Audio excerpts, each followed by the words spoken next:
Oh.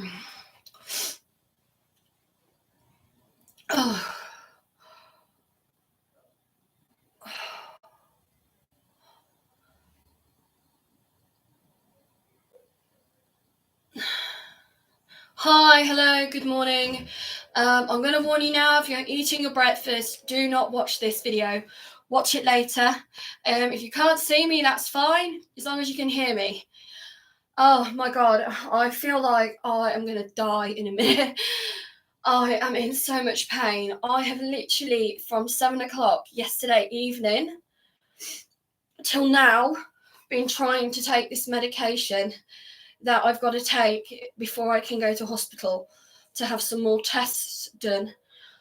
I have literally consumed, I am not joking, this is not a product placement. That is how much of the medication I've got left, mixed with Coca-Cola to take. Bearing in mind, this was full yesterday at 7. In the evening, that is. Let me just put that there, hopefully it won't fall. And that is how much I've got left of this one. I would never, in a month of Sundays, recommend anyone to drink that much fizzy pop within a 24-hour period. That is just absolutely insane.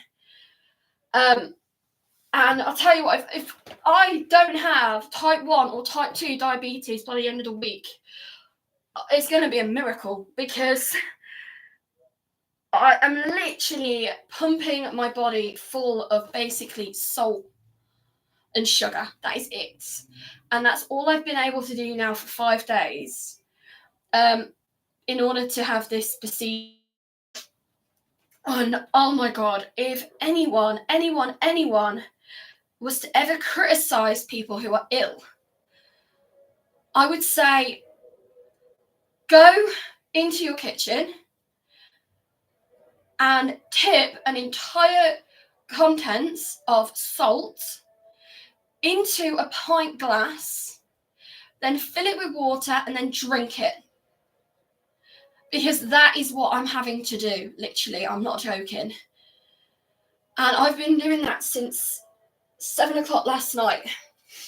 It is, honest, I'm not joking, it is absolutely awful. I would not wish my health problem on anybody. Not even my worst enemy, not even my ex, who couldn't cope with my disability anymore, and basically dumped me by text message. Yeah, that's great. Thank you for that one. No names. I think, to be honest, when people dump you by text message, that is probably the worst thing you can do to someone. So maybe Richie Sunak understand the government, even the head of like the health commission or whatever. I'm not thinking straight. I'm feeling really spaced out, right? Nobody in their right mind would want to take this to live. The only reason I'm taking it is to make sure my colon and everything basically below my belly button, but above my lady parts, are in order, working order, basically. And that is the only reason I'm doing this. But it is absolute torture to have to put my body through this sort of treatment. To hopefully, fingers crossed, find out that I'm okay.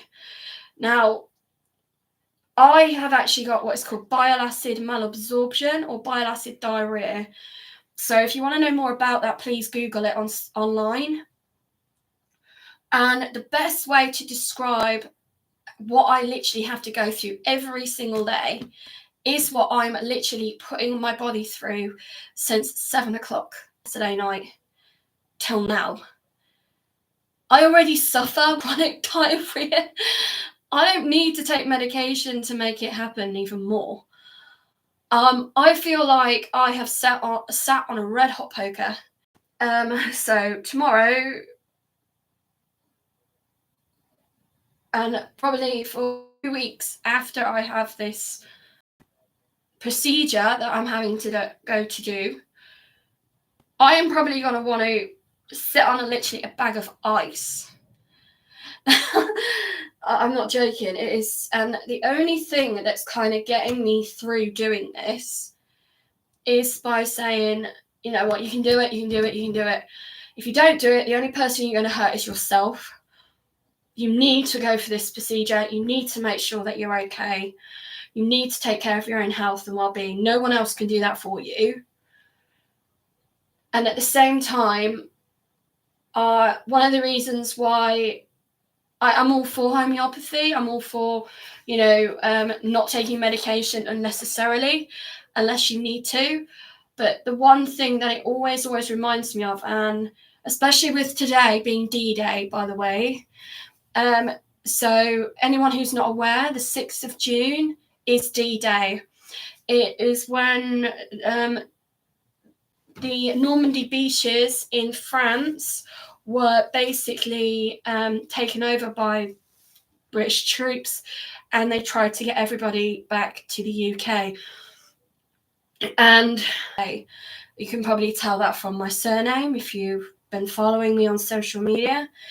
I have family who are Polish, and a lot of my family who are Polish don't actually live in Poland anymore. They live all over Europe. But it always reminds me of the most horrific doctors within the Second World War. I can't really talk about the First World War because I don't think I wouldn't have been aware of any family that fought in the First World War. But in the Second World War,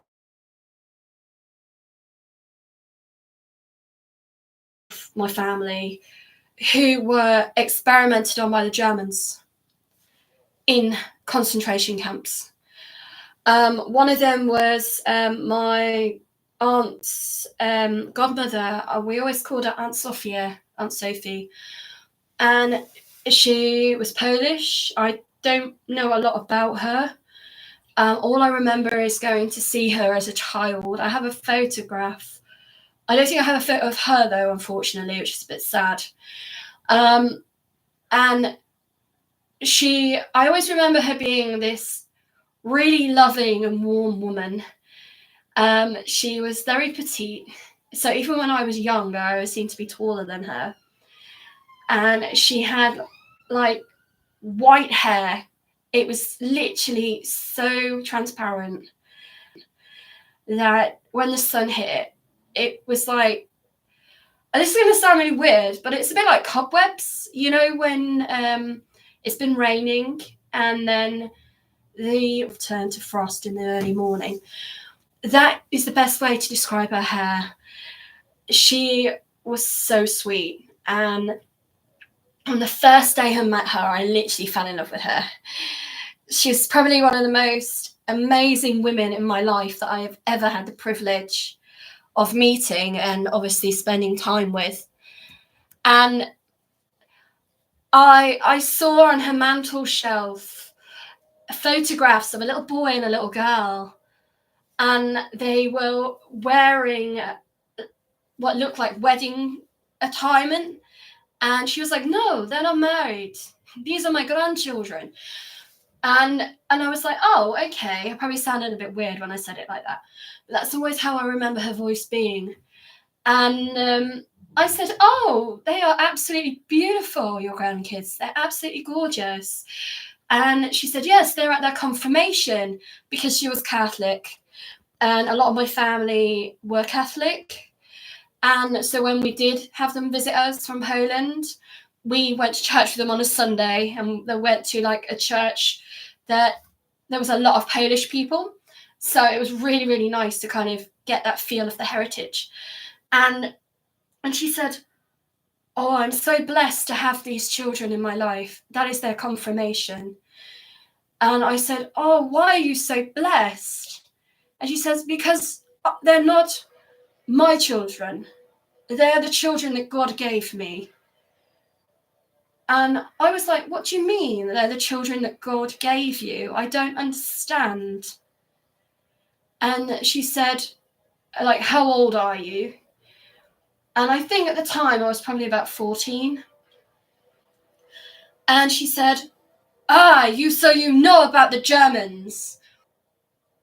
Horrible people, Germans. They tortured me during the Second World War so that I could not have children. And to hear that firsthand from somebody, I'm not being racist by saying this, that was her attitude, her life experience. I have a friend who's German. And I don't have a problem with that.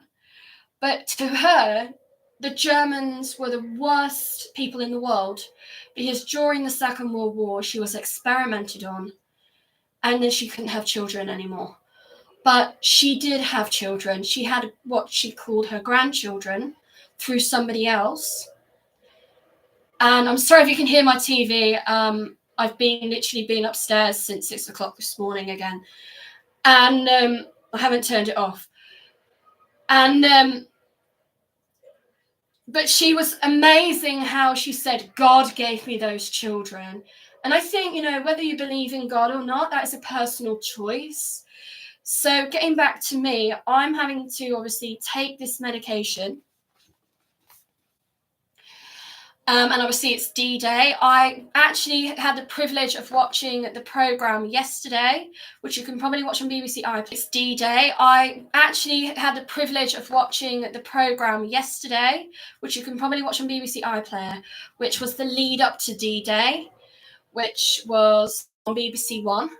Helen Mirren actually was one of the presenters of that programme. I didn't get to see it all, but it was really good. So yeah, when I'm having to take medication, I always think to myself, for God's sake, just take this medication, will you? If you were in World War II, in a concentration camp being experimented on, you wouldn't have been given pain relief. You would have been forced to take this stuff, or like with the suffragettes who went on a starvation protest because they wanted women's rights and the right to vote, and the things that happened to women before the war, so that they could vote, where they were literally having tubes put down their throats and funnels and, being basically force-fed. Just suck it up, buttercup. That is the saying that somebody I know uses. And just take this medication. But I do think it's only fair, like human history, for everybody. And I think it's a day that, it's the 80th anniversary and it shouldn't be forgotten. And at the same time, obviously, I am taking this medication to have this treatment, which the way I look at it is, if it wasn't for things like this, and even though they lie, they always lie, people are experimented on. When they say, oh no, we haven't used what they call clinical trials, basically they're saying they have done clinical trials, they just don't want you to know about it. And I've done clinical trials myself to try and help other people. Even my children were part of clinical trials when they were born. And I just think that's absolutely amazing too. If you have the opportunity to help others, no matter how big or small that opportunity may be, and you feel that it's right for you, I'm not saying everybody should help people. It's a personal choice. But for me, I salt and try to avoid them if possible. And it will make it a little bit more palatable to digest, to swallow. An anti-somatic, I'm not being anything. A memory or a trigger or smell, everything you do always seems to be like me of this little old lady who I instantly fell in love with, and how she endured being in a concentration camp. I don't know which concentration camp she was in, she never told me, and being experimented on. And here I am going, oh my God, I can't drink this. It's vile, it's horrible, it's making me feel sick. And I'm thinking, stop. Remember that little old lady. Remember what she went through. And yet, after everything she endured, but it was a family that she wanted. Because I have spoken to a few over the years. They always turn to God. It's strange that they do this, but that is their personal choice. And the amount of people to go to church with a lady, she was from Africa. I think she was with being in Nuneaton. And I said to her, why are you so happy? And she said, because God saved me. I am not in my home country running for my life with men to hurt me. God has saved me. And I thank God every day. This is what she said to me, that I am free. And I remember sitting next to her in church, and to me, seeing God, I think the only way I could honestly feel like I felt that this entity, or whatever you want to believe in, existed was through her. I couldn't feel it for myself as an individual. But when I spoke to these two amazing women in my life that I have met and had the privilege to meet, and both of them coming from Contrived, and how they don't class themselves as the heroes, they class the people that never came home as heroes. I know that is something that was said once by someone. I can't remember who he was. I just remember that always stuck in my mind, that he never classed himself as a hero. The people who were the heroes were the ones who never returned. So I'm getting a bit checked up now. And I think in a way, maybe that's what gives me strength, but are alive, but